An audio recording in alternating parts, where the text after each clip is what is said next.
Hello friends, this is Upendra Singh. Welcome to my YouTube channel real time Upendra Singh. साथियों, आज की video में फिर से हम आप लोगों के साथ बात करेंगे कि बीएसटीसी एडमिशन 2022 यानी कि कोई भी बच्चा राजस्थान का है या अन्य किसी स्टेट का है, हरियाणा से डीएलएड या बीएसटीसी का कोर्स करना चाहता है, तो क्या दिसंबर 2022 में आप लोगों के एडमिशन हो पाएंगे? क्योंकि राजस्थान के विशेषकर बच्चों की कॉल्स आ रही हैं, मैसेज आ रहे हैं व्हाट्सएप के माध्यम से कि सर हम लोगों का जो बीएसटीसी का जो प्री का जो एग्जाम होता है वो एग्जाम थोड़ा सा लेट हुआ था। लगभग 8 अक्टूबर के आसपास, मुझे जहां तक ध्यान है, इन बच्चों का एग्जाम हुआ था। 8 अक्टूबर को जब आपका एग्जाम हुआ था तो उसका रिजल्ट लगभग आज से 5-6 दिन पहले अनाउंस कर दिया गया था, अप्रोक्सीमेट 4 या 5 नवंबर के आसपास।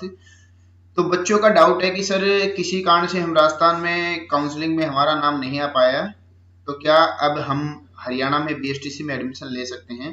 क्योंकि बहुत सारे जो बच्चे एक्टिव थे उन बच्चों ने अपना रजिस्ट्रेशन करा लिया, क्योंकि हरियाणा में बीएसटीसी के एडमिशन का प्रोसेस जो है वो 7 नवंबर को लास्ट डेट थी। जो बच्चे एक्टिव थे उन्होंने रजिस्ट्रेशन करा लिया, जो बच्चे किसी कारण से उनको अपडेट नहीं मिल पाई कि हरियाणा में अभी एडमिशन का प्रोसेस चल रहा है, तो वो बच्चे किसी कारण से रह गए। अब उन बच्चों की कॉल्स आ रही हैं कि सर क्या अभी भी एडमिशन हो सकता है, क्या हमारा 1 साल बच सकता है, क्या जुलाई 2023 में हमारे एग्जाम हो सकते हैं? तो साथियों, मैं आपको बताना चाहूंगा, हरियाणा के अंदर जो आप लोगों का एडमिशन का जो प्रोसेस था उसकी जो अंतिम तिथि थी, यदि मैं फॉर्म भरने की डेट की बात करूं तो वो थी 7 नवंबर। यानी कि जिन बच्चों ने 7 नवंबर तक अपना रजिस्ट्रेशन कराया, अपना फॉर्म भरवाया, उन बच्चों के एडमिशन का जो प्रोसेस है वो चल रहा है। यहाँ आप देखोगे स्क्रीन के ऊपर ये 7 नवंबर लास्ट डेट थी।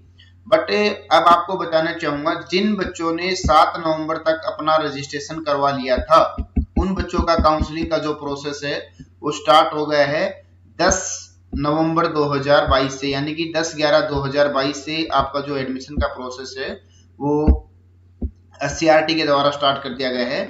जिन बच्चों का 10 तारीख को नाम आया है, 12 तारीख तक रिपोर्टिंग करानी है। 12 के बाद में सेकंड लिस्ट जो है, यानी कि 8 नंबर राउंड के लिए जो अलॉटमेंट है वो 11 से लेकर 14 के बीच में प्रोसेस चलेगा, और 9th नंबर राउंड के लिए आपका 17 से लेके 21 तारीख तक जो एडमिशन का प्रोसेस है वो चलने वाला है।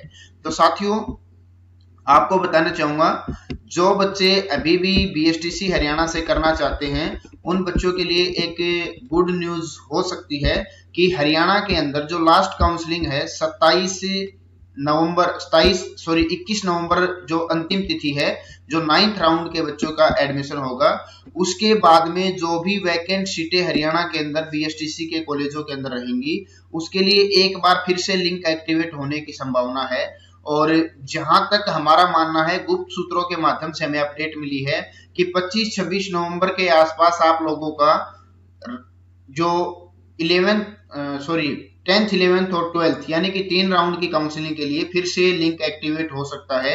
25 नवंबर से लेकर 1 दिसंबर के बीच में लिंक एक्टिवेट होने की पूरी संभावना है।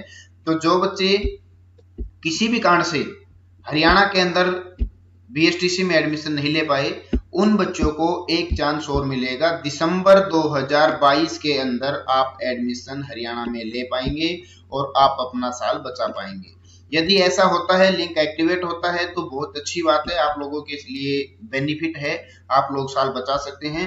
अब ये लिंक यदि एक्टिवेट होता है तो इसको आप अंतिम चांस ही मानिएगा। कई बच्चे ऐसे होते हैं कि वो सोचते रहते हैं कि पिछली बार कोविड की वजह से जनवरी तक एडमिशन का प्रोसेस चला था, तो अब की बार भी इसी प्रकार का माहौल होने वाला है। साथियों, ऐसा बिल्कुल भी नहीं होगा। देखो, संभावना ये होती है कि हर साल 9th राउंड तक की काउंसलिंग होती है, बट पिछली बार कोविड के दौर में ये काउंसलिंग जो थी वो 12 नंबर राउंड तक हुई थी, 12 नंबर राउंड तक हुई थी। अब की बार भी संभावनाएं जताई जा रही हैं कि आप लोगों का 25 नवंबर से 1 दिसंबर के बीच में लिंक एक्टिवेट हो जाएगा। 5-7 दिन का आपको फॉर्म भरने का टाइम मिलेगा और उसके बाद फिर से काउंसलिंग स्टार्ट कर दी जाएगी। जो बच्चे फॉर्म भरेंगे, वैकेंट सीट जिन कॉलेज में रहेंगे वहां आप दाखिला ले सकते हैं। तो साथियों, एक गोल्डन अपॉर्चुनिटी है, आप लोग हमारे संपर्क में रहें। जैसे ही कोई अपडेट आएगी हम लोग आप लोगों तक उसकी सूचना को पहुंचाने की कोशिश करेंगे। उसके बाद राजस्थान के बच्चे हैं, बाहर के बच्चे हैं, सबका डाउट होता है कि सर फीस क्या होती है हरियाणा के अंदर। तो साथियों एक्चुअल में यहाँ आप स्क्रीन पर देख पा रहे होंगे, मैंने इसको काफी सारी वीडियो में आप लोगों के साथ शेयर किया है कि हरियाणा के अंदर जितने भी सेल्फ फाइनेंस कॉलेज है, यानी कि जितने भी हम प्राइवेट इंस्टीट्यूट कहेंगे, उन सभी इंस्टीट्यूट की पर ईयर की जो फीस होती है वो 25,800 रुपए होती है। सेम फीस सेकेंड ईयर की होती है। इन्होंने यहाँ बिल्कुल बता रखा है the second year fees same as पर नोटिफिकेशन, यानी कि फर्स्ट ईयर की फीस 25,800 रुपए और सेकेंड ईयर की फीस 25,800 रुपए, लगभग ये आपकी फीस 52,000 रुपए के आसपास हो जाती है। इसके अलावा बच्चे पूछते हैं कि सर इसके अलावा भी कोई एक्स्ट्रा चार्ज होता है? साथियों इसके अलावा एक्स्ट्रा चार्ज होता है 500 से 600 रुपए आप लोगों का रजिस्ट्रेशन का चार्ज होता है, और इसके अलावा एग्जाम फीस आप लोगों की 4,4100 के आसपास होती है। तो लगभग आप मान सकते हैं कि 55 से 56,000 रुपए के बीच में आप हरियाणा से डीलर का कोर्स कंप्लीट कर लेंगे। बहुत अच्छे हरियाणा में कॉलेज हैं, एनसीटी की वेबसाइट पर रन करते हैं। हरियाणा से जितने भी बच्चे डीलर का कोर्स करके जाते हैं, बीएसटीसी का कोर्स करके जाते हैं, उन सब बच्चों को जो डिप्लोमा और मार्कशीट मिलती है वो ऑल इंडिया के लिए वैलिड होती है। किसी भी प्रकार की परेशानी बच्चों को नहीं आती है। जो बच्चे हरियाणा से बीएसटीसी में एडमिशन लेने के बाद अपना कोर्स कंप्लीट करके जाते हैं, ऑल इंडिया आप रीट का एग्जाम दें, आप सीटेट का एग्जाम दें, आप डीएसएसबी का एग्जाम दें, आप केवीएस का एग्जाम दें, आप बिहार टेट दें, आप हरियाणा टेट दें, आप उत्तराखंड टेट दें, यानी कि किसी भी भारत देश में कोई भी प्राइमरी लेवल की जो भर्ती आती है 1 से 5 तक के बच्चों की, उस भर्ती में आप शामिल हो सकते हैं। आपके लिए गोल्डन अपॉर्चुनिटी है। जैसे ही लिंक एक्टिवेट होगा नई वीडियो के माध्यम से आप लोगों को सूचित करेंगे। यदि आप हमारी इस वीडियो को देख रहे हैं तो हमारा आपसे अनुरोध रहेगा कि चैनल को सब्सक्राइब कर लें। यदि आप बीएसटीसी से जुड़े हुए हैं या जुड़ना चाहते हैं तो आप चैनल को सब्सक्राइब करके रख लें ताकि भविष्य के अपडेट्स आपको समय अनुसार मिल सके और आप इस चीज का कंटिन्यू लाभ उठा सकें।